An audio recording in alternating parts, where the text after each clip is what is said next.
Healthy Gut, Module 10, Too Clean? Getting dirty for a healthy microbiome. Get a little dirty. We live in a world that can be a little obsessed with cleanliness. We use antibacterial soap on a continuous basis, and kids are playing with technology instead of outside in the dirt. We have been taught to be clean and that it will keep us from getting sick. The truth is, while we're blasting ourselves with antibiotics and antibacterials, we're decreasing microbial diversity and killing off some of the microbes that keep us healthy. This is contributing to the increase in chronic disease.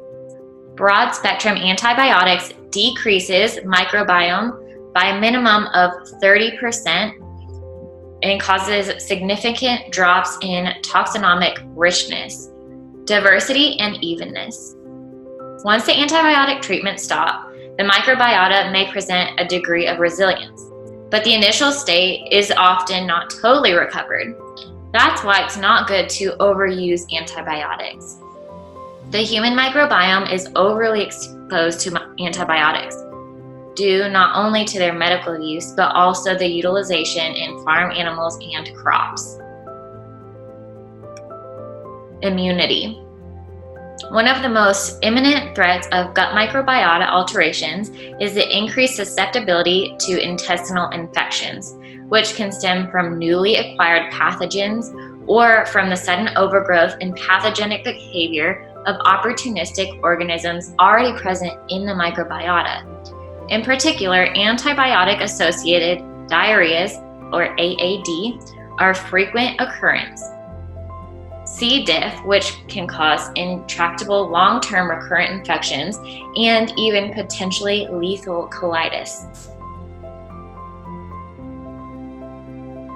Having low gut microbiome diversity is associated with a number of chronic illnesses, including but not limited to obesity, insulin resistance, high cholesterol, inflammation, type 1 and type 2 diabetes, colorectal cancer, Crohn's disease, ulcerative colitis, celiac disease, allergies, chronic fatigue syndrome, and polycystic ovary syndrome, or PCOS. Tips for getting dirty.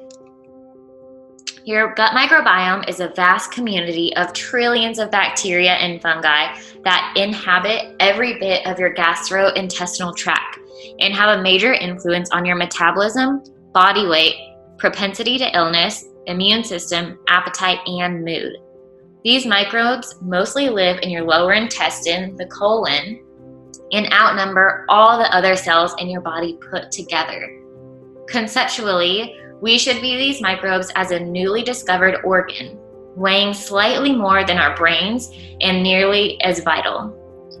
There are some organs we can live without, including our spleen, gallbladder, tonsils, and appendix, but we would not survive long without our gut microbes.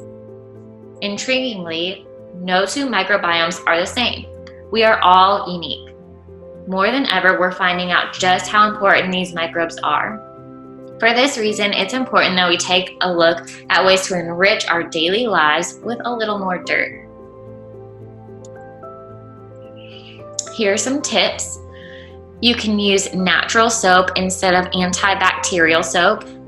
A good substitute would be a tea tree-based oil soap. Don't wash your hands as often.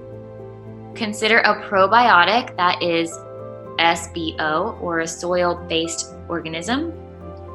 Play outside and in nature. This will expose you to more good bacteria. Eat organic, eat more fiber, and try to eat seasonally. Choose food and drinks with polyphenols, including nuts, seeds, berries, olive oil, and tea. They serve as fuel for our microbes. Eat fermented foods that contain live microbes. Make sure to pet animals. People who have dogs have more microbial diversity. Try not to take antibiotics or any other medication that isn't absolutely necessary. Ditch the antibacterial sprays. Whenever possible, get your nutrients from food instead of supplements, and eat a wide variety of foods. Kitchen hacks for a healthy gut.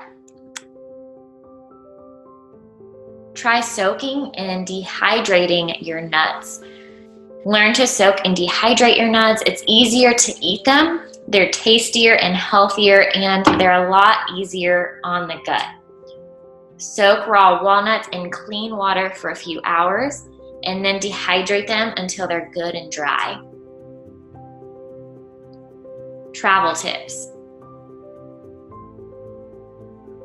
Head from airport to market. Head straight from the airport to the local marketplace for fresh produce and water so you're prepared and don't skip any meals. Stress-free secrets. Meditation. Learn how to meditate. This can be really great at managing your stress in your daily life.